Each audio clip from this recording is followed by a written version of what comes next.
এবার আর্থিক সহায়তা নিয়ে পুলিশের গুলিতে নিহত হওয়া আবু সাঈদের পরিবারের পাশে দাঁড়ালেন প্রধানমন্ত্রী শেখ হাসিনা। কোটা আন্দোলনে প্রাণ হারানো ব্যক্তিদের মাগফিরাতের দোয়া চেয়ে শোকাহত পরিবারগুলিকে আর্থিক সহায়তা প্রদান করছেন শেখ হাসিনা। মাননীয় প্রধানমন্ত্রীর এমন সহনীয় আচরণ কিছুটা হলেও প্রশান্তি দিয়েছে শোকাহত পরিবারের মাঝে। বিশেষ করে দুর্ভাগা আবু সাঈদের মা প্রধানমন্ত্রীর বুকে কান্নায় ভেঙে পড়েন। সন্তান হারানোর যন্ত্রণায় যথারীতি বিচলিত তার অসহায় পরিবার।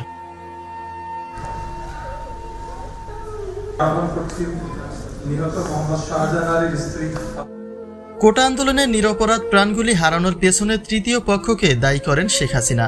তিনি বলেন, শুধু ছাত্রদের উপরেই নয়, হামলা তার পুলিশ বাহিনীর উপরেও হয়েছে, যার কবলে পড়ে প্রাণ হারাতেও হয়েছে কয়েকজন কর্মকর্তাকে। নির্মমভাবে হত্যা করা হয়েছে ছাত্রলীগের নেতাকর্মীদের, যার পুরোটাই তৃতীয় পক্ষের চক্রান্তমূলক একটা পরিকল্পিত কাজ বলেই মনে করেন প্রধানমন্ত্রী। তবে যে যাওয়ার সে তো চলেই গেছে, যে কারণে আর্থিক সহায়তা নিয়ে শোকাহত পরিবারগুলির পাশে দাঁড়িয়েছেন শেখ হাসিনা। তবে শেখ হাসিনার এমন কাজটি অনেকের চোখে প্রশংসনীয় হলেও আবার কারো চোখে পরিকল্পিত। অর্থাৎ শোকাহতদের মন গলাতেই এই প্রক্রিয়া প্রধানমন্ত্রীর। অনেকে তো নিরপরাধ এই প্রাণগুলি ঝরে যাওয়ার সম্পূর্ণ দায়টা প্রধানমন্ত্রীকেই দিচ্ছেন।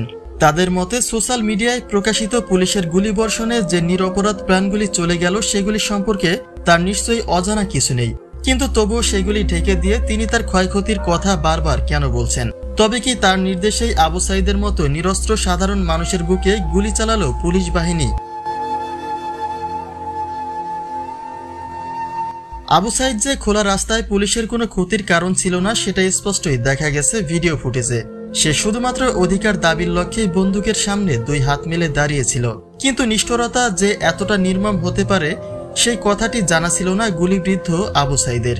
কিন্তু প্রধানমন্ত্রী সেই বিষয়টিকে হালকা করে কেন দেখছেন সেই প্রশ্নটাই ছুড়ে দিয়েছে অনেকে। তবে এই বিষয়ে আপনার কোনো মন্তব্য থাকলে তা কিন্তু নিশ্চয়ই কমেন্ট করতে ভুলবেন না।